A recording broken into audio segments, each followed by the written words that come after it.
Hi everyone, welcome back to my channel. আজ আমি আপনাদের সামনে সুনিশা এই ভাইরাল ফাউন্ডেশনটির রিভিউ দেব। এই ফাউন্ডেশনটির সাথে একটা কিউট বিউটি ব্লেন্ডার দেওয়া থাকে, যেটা পার্সোনালি ইউজ করে আমার কাছে খুবই ভালো মনে হয়েছে।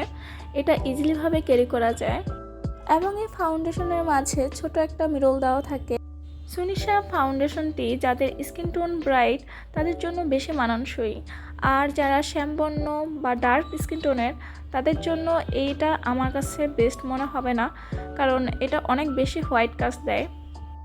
এই ফাউন্ডেশনের শেডের সাথে যাদের স্কিন টোন মেলে না তারা চাইলে এটার সাথে ডার্ক কোনো ফাউন্ডেশন মিক্স করে নিজেদের শেড তৈরি করে নিতে পারেন। ফাউন্ডেশনটি এখন আমি আমার হাতে অ্যাপ্লাই করে আপনাদের দেখাচ্ছি।